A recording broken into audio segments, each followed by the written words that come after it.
అందరికీ శనార్థులు ఎట్లున్నారుల్లా అందరు మంచిగా ఉన్నారు కదా. ఇక ఎప్పటి లెక్కనే ఇవాళ కూడా ధమాకా దుమ్ము దులిపే వార్తలను మీకోసానికని ఈ రాయమల్లు తీసుకొచ్చిండు కాబట్టి వార్తలు పురాగా ఒడిసిపోయేదనక చూస్తూనే ఉండండి. అన్నట్టు మీరు మన మెగా9 టీవీ ధమాకా ఛానల్ను సబ్స్క్రైబ్ చేసుకున్నారా? చేసుకోకపోతే చేసుకోండి, ఒక లైక్ చేయండి, ఈ వీడియో నచ్చితే షేర్ సుతం చేయండి. ఇంకా లేట్ చేయకుండా ఇవాళ మన ధమాకా దుమ్ము దులిపే వార్తలు ఏడిగా ఏమున్నాయో చూద్దాం పాండ్రి. ఇక పులివెందుల మా అడ్డ మా కంచుకోట దాన్ని టచ్ చేయాలంటే కూడా అటేడు తరాలు ఇటేడు తరాలు ఆలోచన చేయాలి, అడుగు ముందుకు వెయ్యాలని చెప్పి గట్టిగానే జబ్బలు తొడలు తరిసి సవాళ్ళు ఇచ్చినటువంటి జగనాల సారుకు పెద్ద షాకే పడ్డదయ్యా. వార్త మీకు తెలుసు కాబట్టి ఇంకా వివరంగా మీకోసానికని ఇక ఏదేమైనా కానీ ఇప్పుడు చెప్పుకునే వార్త మాత్రం జగనన్నకు మింగుడు పడని ముచ్చటనే నెత్తి మీద పెద్ద బండరాయి పడ్డ మాటనేనా అయ్యా. ఏమయ్యా ఏమా కథ గాంతగాన ముచ్చట జగనాల సార్కు సంబంధిక చేసిన ముచ్చటనంటే ఈ అడ్డ నాది, నా ఏరియాలకు ఎవడు రాలేడు, ఎన్నో ఏళ్ల సంది అది మా కంచుకోట, దాన్ని ఎవరు టచ్ సుతం చేయలేరని చెప్పి పగలబాలు వాళ్ళకి తొడలు కొట్టి జబ్బలు ధరిసి ఛాలెంజ్లు సవాళ్ళు ఇచ్చినటువంటి వైసీపీకి పెద్ద శాఖే ఇచ్చిందయ్యా టీడీపీ పార్టీ. గదేనులా పులివెందులల్లో అయినటువంటి జెడ్పీటీసీ ఉప ఎన్నికలలో తెలుగుదేశం పార్టీ ఘన విజయమే సాధించబట్టింది. ఇక టీడీపీ అభ్యర్థి అయినటువంటి లతారెడ్డి 5,000కు మీదనే ఓట్ల మెజారిటీ తోటి గట్టి విజయమే సాధింపు చేసింది. ఇక మొత్తానికి 6,735 ఓట్లు సాధించిన లతారెడ్డి వైసీపీ అభ్యర్థి హేమంత్ రెడ్డిని ఘోరంగా ఓడించింది అయ్యా. ఇక హేమంత్ రెడ్డి సిరుపు 683 ఓట్లకే పరిమితం అవుడు రాజకీయ వర్గాలల్లా అబ్బా చెప్పలేని చర్చనీయాంశం అయ్యింది. ఇక మాజీ ముఖ్యమంత్రి అయినటువంటి జగనాల్ సారు స్వస్థలమైనటువంటి పులివెందులల్లా ఈ ఓటమి వైసీపీకి ఒక షాకు కాదు కదా, పెద్ద షాకే అని చెప్పాలి. పులివెందులల్లా 74%, ఒంటిమిట్టలల్లా 86% ఓటింగ్ నమోదైంది. ఇక మంగళవారం అయినటువంటి పోలింగులలో అవకతవకల ఆరోపణలల్లో ఎన్నికల కమిషన్ ఆదేశాల మేరకు 14వ పోలింగ్ కేంద్రాలల్లో బుధవారం రీపోలింగ్ అయ్యిందయ్యా. అచ్చపల్లి పోలింగ్ కేంద్రంలో 68.50% ఓటింగ్ అవుతోని కొత్తపల్లిలలో 54.28% ఓటింగ్ నమోదయ్యింది. ఇక జనరల్ గా గెలిచిన వాళ్ళు ఏమంటారనంటే మా సత్తా చూసిలా మేము ఎట్లా గెలిచినామో చూసినరా, మాకు గంత మెజారిటీ ఉన్నది, మా ఏరియాలలో ఎవరన్నా అడుగు పెట్టాలంటేనే దడ ఉట్టాలని అంటారు. అదే గనక అవతల పార్టీలు గెలిచిల్లంటే ట్యాంపరింగ్ అయిందని, బ్యాలెట్ బాక్సులకు బొక్క పడ్డదని, బాగా రిగ్గింగులు అయినాయని చెప్పి కామన్ గా చెప్తారు కదా. వైసీపీ పార్టీలు కూడా గిదే మాటను చెప్పుకుంటూ వచ్చిండ్లు. టీడీపీ ఎన్నికలకు ప్రజాస్వామ్య విరుద్ధంగా నడిచిందని చెప్పి ఆరోపణలు ఎప్పట్లెక్కనే కామన్ గానే చేసిండు ఓడిపోయిన ముచ్చట్లల్లా. ఇక ఏదేమైనా గానీ జగనాల్ సారు అడ్డల టీడీపీ జెండా ఎగరేసుడుతోని మస్తు హ్యాపీగా ఉన్నదయ్యా టీడీపీ పార్టీ. అందుకనే రాజకీయ మేధావులు తల వండినోళ్ళు ఒక మాట అంటారు, దీపం ఉండంగానే ఇల్లు చక్కగా పెట్టుకోవాలన్నట్టు అధికారం ఉండంగానే అన్ని పనులను చక్కగా పెట్టుకోవాలి, మందికి మంచిగా పనికొచ్చే పనులను చేయాలి, రాష్ట్ర అభివృద్ధికి తోడ్పాటు చేయాలి. ఎవరికి ఇచ్చిన పదవులను వాళ్ళు సమర్థవంతంగా నెరవేర్తేనే పబ్లిక్ పట్టం కడతారు తప్ప మీరు చేసే 11 పనులను పబ్లిక్ తస్మాత్ జాగ్రత్త ఎరకబడతారని గుర్తు పెట్టుకోవాలని హితో చెప్పబట్టిండ్రయ్యా. ఇప్పుడు వైసీపీ పార్టీ కంచుకోట లాంటి వాళ్ళ సొంత అడ్డాలనే ఓడిపోయిన ముచ్చట్లల్లా. ఇక బీజేపీ పెద్ద లీడర్ అయినటువంటి రఘునందన్ సార్ గురించి అయితే ప్రత్యేకంగా చెప్పాల్సిన పని లేదు. ప్రత్యర్థులను మాటల తూటాలతోని వేల్సూట్లల్లా నెంబర్ 1 ప్లేస్లు ఉంటాడు రఘునందన్ సారు. మరి ఇప్పుడు ఉన్నట్టుండి రఘునందన్ సారు ఎవరి మీద గరమైండో ఎరికేనా? కాంగ్రెస్ సర్కారు మీద, రాహుల్ గాంధీ సార్ మీద. మరి ఉన్నట్టుండి రాహుల్ గాంధీ సార్ మీద గంత గరానికి ఎందుకు వచ్చిండో కదా. ఇక రాయబలేరి రాజీనామా చేసి బ్యాలెట్ పేపర్తో ఎన్నికకు రెడీనా అని కాంగ్రెస్ పెద్ద లీడర్ అయినటువంటి రాహుల్ గాంధీని BJP MP Raghunandan Rao sir గట్టి ప్రశ్నే ఇయ్యబట్టిండయ్యా. ఇక రీసెంట్ గా ఆయన మీడియాతో మాట్లాడుకుంటా మొదట బీజేపీ ఈవీఎంలను వ్యతిరేకన చేసింది, కానీ శాస్త్రీయ అధ్యయనం చేసిన తర్వాత ఈఎంలకు పెద్ద ఎత్తున మద్దతు ఇచ్చుకుంటా వచ్చినాం. కాంగ్రెస్ గెలిస్తే ఈఎంలు కరెక్టు, అదే ఓడితే మాత్రం తప్పన్నట్టుగానే వీళ్ళు మాట్లాడుతున్నారు ఈ కాంగ్రెస్ వాళ్ళు. వీళ్ళ మాట తీరే అట్లుంటది. రాహుల్ గాంధీ చేసే ఆలోచన గాని మాట్లాడే విధానం గాని ఆయన చెప్పేదంతా కూడా అంతా పురాగా చిరాకు అనిపించేటట్టే ఉన్నది. స్పెషల్ ఇంటెన్సివ్ రిజీవర్ ను కాంగ్రెస్ వ్యతిరేకన చేస్తున్నది. బంగ్లాదేశ్ అక్రమ వలసదారులను ఎరకబెట్టి ఓటు తీసేస్తారనే భయం పుట్టుకున్నది. ఇక రాహుల్ గాంధీ గెలిచిన రాయబరేలీల దగ్గర 2 లక్షల ఓట్ల మీద మాకైతే అనుమానం ఉన్నది. 71,977 fake voters ఉన్నారనుకుంటా. MP Raghunandan Rao sir Congress party పెద్ద అయినటువంటి ఎవరైతే రాహుల్ గాంధీ సార్ మీద చేసిన ఆరోపణలు ఏవైతే ఉన్నాయో ఇప్పుడు సోషల్ మీడియాను షేకు చేస్తున్నాయి. ప్రతి ఒక్కరు ఇప్పుడు ఈ టాపిక్ గురించే మాట్లాడుకున్న పట్టిండ్రు. ఇక వయనాడ్ డైమండ్ అర్బన్ నియోజకవర్గాల మీద కూడా అనుమానం ఉన్నది. డింపులు అఖిలేష్ యాదవ్ నియోజకవర్గాలలో కూడా మస్తు దొంగ ఓట్లు ఉన్నాయని చెప్పుకుంటూ వచ్చిండు అయ్యా రఘునందన్ రావు సారు. వాళ్ళ నియోజకవర్గంలో కూడా రోహింగ్యులకు ఓటు ఇచ్చిండ్రు. ఇంకా అంతనే కాకుండా ఫారిన్ ఆర్గనైజేషన్లు ఏజెన్సీలు దేశ ప్రతిష్టను దిగదార్చే ప్రయత్నం చేస్తున్నారు. కొంచెమన్నా వీళ్ళకు ఆలోచన ఏమన్నా ఉన్నదా అని చెప్పి ఫండింగ్ వాళ్ళే చేస్తున్నారు. దొంగ ఓట్లతోని గెలిచిళ్ళు కాబట్టి కోర్టు చెప్తే ఇందిరాగాంధీ ముఖం చూపించలేక కొంగు కప్పుకొని పోయిందని చెప్పి గట్టి విమర్శలే చేసుకుంటూ వచ్చిండు. ఇక తెలంగాణలో స్థానిక సంస్థల ఎన్నికలలో బ్యాలెట్ పేపర్ తోని నిర్వహణ చేయాలని చెప్పి సూచనలు కూడా చేసిండు. ఇక ఏదేమైనా రఘునందన్ రావు సార్ అన్న మాటలు కాంగ్రెస్ లీడర్ ఎవరైతే రాహుల్ గాంధీ సార్ ఉన్నాడో పెద్ద పంచాయతీ గోలెన్ సాపటికే దారి తీస్తున్నది. మరి దీని మీద కాంగ్రెస్ పెద్ద లీడర్లు ఎట్లా రియాక్ట్ అవుతారో ప్రస్తుతానికైతే రియాక్ట్ కాలేదు. వాళ్ళు కూడా పురాగా రియాక్ట్ అయినాక ఈయనకైతే అసలు ముచ్చట. ఏదేమైనా ఈ రాజకీయ నాయకులు మాట్లాడే మాటలైతే జనంతా అలాగే ఉంటది. ఎవరు నిజం చెప్తారో ఎవరు అబద్ధం చెప్తారో ఎవరు పబ్లిక్ కు మేలు చేస్తారో ఎవరు పబ్లిక్ కు లుక్సాన్ చేస్తారో తెలియదు. కానీ వీళ్ళు మాట్లాడే మాటలల్లో మాత్రం 1-4 పార్ల పబ్లిక్ ఆలోచించుకునే పరిస్థితి వస్తుంది. ఇది ఇక్కడ అక్కడ అని కాదు, తెలంగాణలో అట్లనే ఉన్నది, ఆంధ్రాలో అట్లనే ఉన్నది, నేషనల్ పాలిటిక్స్ కూడా అట్లనే ఉన్నాయి, ఇంటర్నేషనల్ పాలిటిక్స్ కూడా గా తిరిగానే ఉన్నాయి అనుకుంటా. ఎవరికి దోషేటాలు కారెడ్డాలు ఆడుకుంటా కామెంట్లు పెట్టుకుంటా ఒకరికొకరు ఎవరి ఇష్టం వచ్చేటాలు పోస్టులు పెట్టబట్టినరయ్యా సోషల్ మీడియాలో. ఇప్పుడు రఘునందన్ రావు సార్ అన్న కాంగ్రెస్ పార్టీలో పెద్ద లీడరు రాహుల్ గాంధీ సార్ ముచ్చట్లల్లా. ఇక పులివెందులల్లో జనరల్ గా ఓడిపోయిన వాళ్ళు మైకుల ముందరకు వచ్చి రిగ్గింగ్ చేసిల్లని బాలెట్ బాక్స్లకు బొక్కలు పెట్టిల్లని చెప్పి వాళ్ళు దొంగసాడుగా గెలిచిళ్ళు, న్యాయంగా గెలవలేదు, అసలు ఇదంతా రాంగు షీటింగ్ అని చెప్పి కామన్ గా ఓడిన వాళ్ళు అనే మాటనే. ఇక ఈ ముచ్చట్లల్లో మైకులకు పని చెప్పి నరం లేని నాలుకతోని గట్టిగానే కసిరినటువంటి జగనాల్ సార్ మీద మస్తు గరానికి రాబట్టిండు ఏపీ సీఎం చంద్రాల్ సారు. ఎంతగానో వార్నింగ్ ఇచ్చిండో తెలుసునా. ఇక వైసీపీ పెద్ద లీడర్ ఎవరైతే ఉన్నారో మాజీ సీఎం జగనాల్ సార్ చేసిన మాటల మీద టీడీపీ పెద్ద సార్ అయినటువంటి ఏపీ ముఖ్యమంత్రి చంద్రాల్ సారు మస్తు సీరియస్ గా రియాక్ట్ అవ్వకుండా వచ్చిండు. జగన్ మీడియా సమావేశాన్ని చంద్రాల్ సారు టీవీలో ప్రత్యక్షంగా ఈక్షణ చేసిండట. ఇక జగనాల్ సార్ మాట్లాడిందంతా చూసిన తర్వాత చంద్రాల్ సారు మీడియా ముందరకు వచ్చి మాట్లాడుకుంటా, జగన్ నీకు మళ్ళా ఇదే చెప్తున్నా, ముఖ్యంగా నా పాలనను శంబల్ లోయతోని పోల్చి మాట్లాడడాన్ని చంద్రబాబు సార్ మస్తు సీరియస్ అవ్వకుండా మస్తు గరానికే రాబట్టి గట్టి కామెంటే ఇవ్వ. ఇక ఈ క్రమంలో ఇంత సీరియస్ మాటలే మాట్లాడబట్టిండు. నేనంటే ఏమనుకుంటున్నావు, మీ నాయనకే నేను భయపడలే, మీ అరాచకాలు మీ ఆకృత్యాలు సాగుతాయని అనుకుంటే మాత్రం పొరపాటే. ఇవాళ పులివెందులకు నిజమైన ప్రజాస్వామ్యం వచ్చింది. పబ్లిక్ మస్తు హ్యాపీగా ఫీల్ అవుతున్నారు. ప్రజలు నిర్భయంగా వాళ్ళ ఓటు హక్కును వినియోగం చేసుకున్నారు. నీ నాయన నీ తాతల హయాంలలో ఎప్పుడైనా గింత భారీ పెద్ద మొత్తంలో పోలింగ్ అయ్యిందా? ఖబర్దార్ రాసి పెట్టుకో, నేను నీకు ఇదే చెప్తున్నా. నీ ఆటలు ఇక్కడి నుంచి సాగనీయను, ఎక్కడికక్కడ అడ్డుకట్ట వేసి తీరుతా, నీకు దిక్కున్న చోట చెప్పుకో అని చెప్పి సంచలనమైన కామెంట్లే. ఆయన జీవితంలో కూడా ఎన్నడూ మాట్లాడని మాటలు చంద్రాల్ సారు మాట్లాడిండయ్యా. ఇంకా అంతనే కాదు, పులివెందుల ఏమైనా పాకిస్తాన్ లో ఉన్నదా? అరాచకాలు సాగనీకే ప్రజాస్వామ్యయుతంగా ఎన్నికల అధికారులు వ్యవహారం చేసినందుకే 11 మంది నామినేషన్లు చేసి చివరి వరకు పోటీలో ఉన్నారని చెప్పి చంద్రాల్ సారు గుర్తు చేసుకుంటా వచ్చిండయ్యా. ఇక రీసెంట్ గా చంద్రబాబు సారు మంగళగిరి పార్టీ ఆఫీసుల పర్యటన చేసిండు. ఇక అదే టైంలో జగన్ మీడియా మీటింగ్ ను కూడా ప్రత్యక్షంగా ఈక్షణ చేసిండు. ఇక జగన్ సారు మీటింగ్ తర్వాత చంద్రాల్ సారు పబ్లిక్ ఎంచుకొని ఇనతులను కూడా తీసుకున్నారు. వాటి పరిష్కారానికి సమస్యకు సొల్యూషన్ చూపెడతామని చెప్పి కూడా హామీ ఇచ్చిండయ్యా. వైఎస్ హయాం కంటే పులివెందులలో ప్రజాస్వామ్య బద్ధకంగా ఎన్నిక ఏనాడు కాలేదు. ఈసారి మాత్రమే పబ్లిక్ స్వేచ్ఛగా వాళ్ళ ఓటు హక్కును వినియోగం చేసుకున్నారు. కొంతమంది బ్యాలెట్ బాక్సులలో కూడా ఇదే మాటను చెప్పుకుంటా చిల్లు, నా జీవితంలో 30 సంవత్సరాల తర్వాత ఓటేసినన్న మాటలు కూడా ఫోటోలతో సహా సోషల్ మీడియాలో మొత్తం మంది పోస్టులు పెడుతున్నారు. నేను మళ్ళా జగన్ ఒక్కటే చెప్తున్నా, గుర్తు పెట్టుకోవాలి, నీ అరాచకాలు అన్యాయాలు ఇంకా సాగవు. నీ గంజాయి బ్యాచ్ కు రౌడీకి మద్దతు తెలిపే నీకు పలికే నీకు ప్రజాస్వామ్యం గురించి మాట్లాడే హక్కెక్కడిది? శాంతి భద్రతలు పటిష్టంగా ఉన్నాయి కాబట్టి పబ్లిక్ ఓటు వేసి పులివెందులను కాపాడిల్లు అని చెప్పుకుంటా వచ్చిండయ్యా చంద్రాల్ సారు.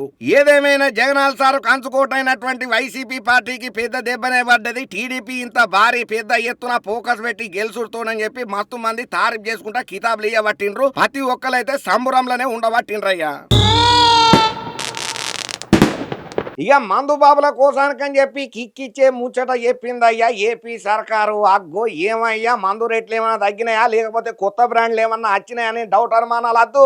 మీకోసానికని చెప్పి ఏపీ సర్కారు తెచ్చిన ఈ ఆఫర్ ఏంటిది, ఈ ఆలోచన ఏంటిది, వాళ్ళు ఇచ్చిన ఈ బంపర్ బొనాంజా ఏందో చూద్దాం బాండ్రి. ఇక ఏపీ సర్కారు మందుబాబులకు కిక్కిచ్చే మాటనే చెప్పింది అయ్యా. ఇక ఆంధ్రప్రదేశ్ ఎక్సైజ్ శాఖ నూతన బార్ పాలసీని ప్రకటన అయితే చేసింది. ఇక కొత్త పాలసీ సెప్టెంబర్ 1, 2025 అమల్లోకి రాబోతున్నది. ఇక 3 సంవత్సరాల కాల పరిమితితోని ఈ లైసెన్సులు ఆగస్టు 31, 2028 వరకు చెల్లుబాటు అవుతాయట.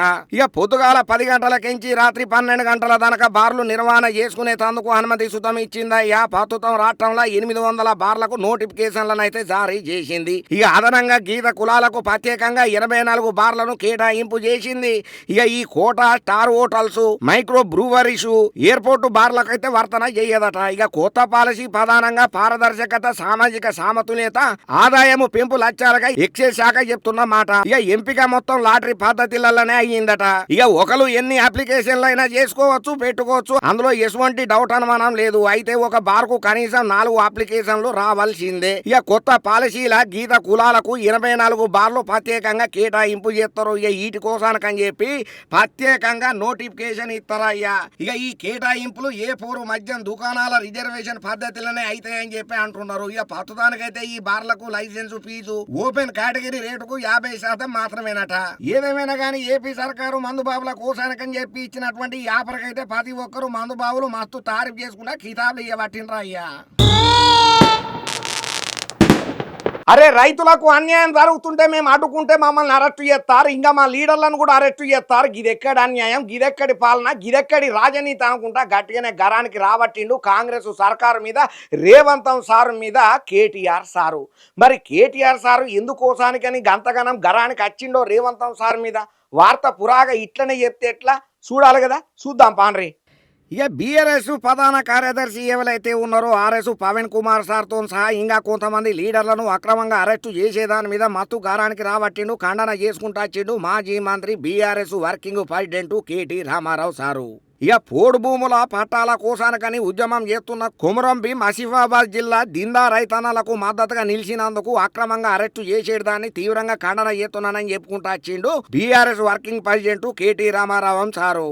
ఇక రైతుల చేతులకు సంఖ్యలను వేసి వాళ్ళ పచ్చాన ఓరాడుతున్నోళ్లను అక్రమంగా నిర్బంధన చేసుడు రేవంత్ సర్కారు గూండాగిరికి ఇది నిదర్శనం అనుకుంటా మస్తు గరానికి వచ్చి పెద్దగానే విమర్శలు చేసుకుంటా వచ్చిండు. పోడు రైతులకు ఏది ఆపి వాళ్లకు వెంటనే పట్టాలని ఇయ్యాలి. కుట్రపూరితంగా అరెస్టులకు ఊనుకొని కౌటాల పోలీసుల అదుపులో ఉన్నటువంటి ఆర్ఎస్ పవన్ కుమార్ తో నట్టుగా బీఆర్ఎస్ ఇంకా కొంతమంది లీడర్లను జప్పున విడుదల చేయాలి, లేకపోతే తీవ్ర పరిణామాలను ఎదుర్కొంటారని చెప్పి కేటీ రామారావు సారు మస్తు గరానికి వచ్చి డిమాండ్ చేయబట్టిండు. ప్రజాస్వామ్యాన్ని అపహాస్యం చేసుకుంటా పబ్లిక్ పక్షాన పోరాడుతున్న బీఆర్ఎస్ లీడర్ల మీద గింత కర్కశంగా, గింత కఠినంగా, కక్ష పూరితంగా వ్యవహారం చేసుడు, ఇరుసక పడుడు రేవంత్ రెడ్డి సర్కారు పతనం దగ్గరలోనే ఉన్నదనుకుంటా ఇట్లా మస్తు గరం కాబట్టిండు కేటీ రామారావు సారు.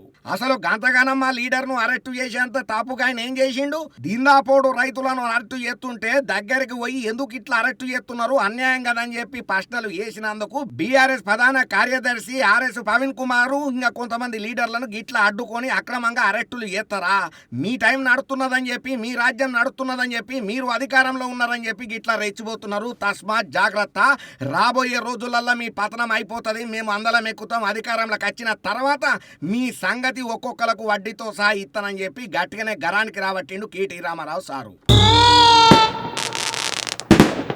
ఇక వైసీపీ పార్టీ కానీ అందులో ఉన్నటువంటి లీడర్లు కానీ చెప్పే మాట వాస్తవమా లేకపోతే అది డూబు ముచ్చటనో తెలియదు, కానీ పబ్లిక్తో మాత్రం దినాము కనెక్టింగ్లనే ఉంటారు.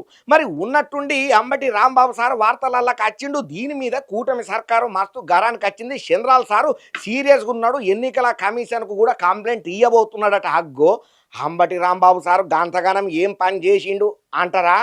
చూడుండ్రి. ఇక ఏదో ఒక పోస్టులు పెట్టి అడ్డంగా బుక్ అవ్వడం అనేది వైసీపీ పార్టీ పెద్దలకైతే కామన్ గానే కనబడుతుంటది. ఏదో చేయబోతుంటారు, ఏదో పోస్టు పెట్టబోతుంటారు, అడ్డంగా బుక్ అయి తర్వాత నవ్వుల పాలై పబ్లిక్లల్లా అబాసు పాలవకుండా ఏం చెప్పాలో చెప్పకుండా మళ్ళీ వాటిని కవర్ డ్రైవింగ్ చేయనికే తప్పుల మీద తప్పులు చేసుకుంటా పోతూనే ఉంటారు. ఇట్లా ఒకరు కాదు, ఇద్దరు కాదు, చిన్నంతరం పెద్దంతరం అనే లీడర్లు ఇవ్వలేరు. అందరు కూడా వైసీపీలో ఉన్నోళ్ళు ఈ తీరుగానే చేస్తుంటారు. కాకపోతే ఇప్పుడు అంబటి రాంబాబు సార్కి అయితే ఒక పెద్ద ఉచ్చు బిగుసుకునే అవకాశమే ఉన్నదని అంటున్నారయ్యా చాలా మంది. అగ్గో ఏమయ్యా ఉన్నట్టుండి అంబటి రాంబాబు సార్కు బిగుసుకునే ఉత్సరంటే పులివెందులు అయినటువంటి జెడ్పీటీసీ ఉప ఎన్నికల ముచ్చట్లల్లా అంబటి రాంబాబు ఆయన అధికారిక ఆయన ఎక్స్ ఖాతాలల్లా ఒక పోస్ట్ పెట్టుకుంటా వచ్చిండు.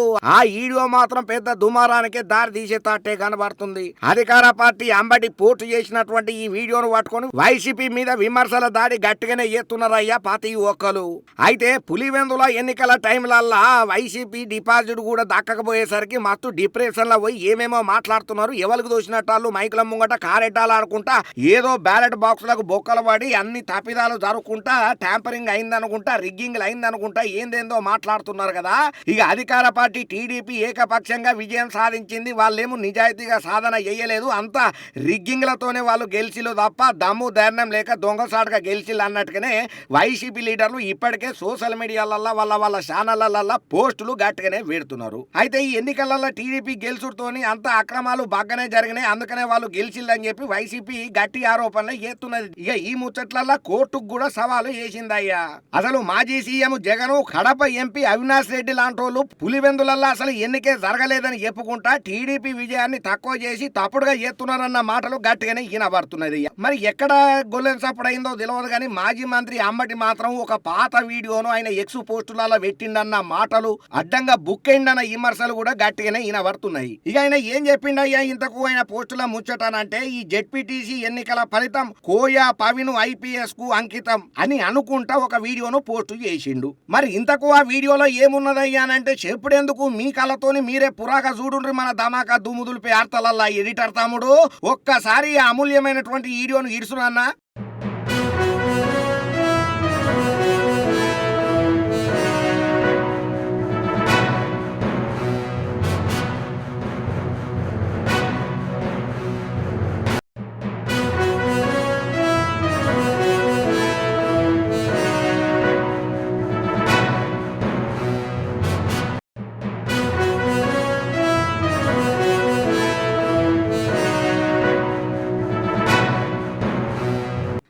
చూసిండ్రా ఒక పొల్లగాడు దాబా బ్యాలెట్ బాక్స్లలో ఓటులు గుదుతున్నాడు.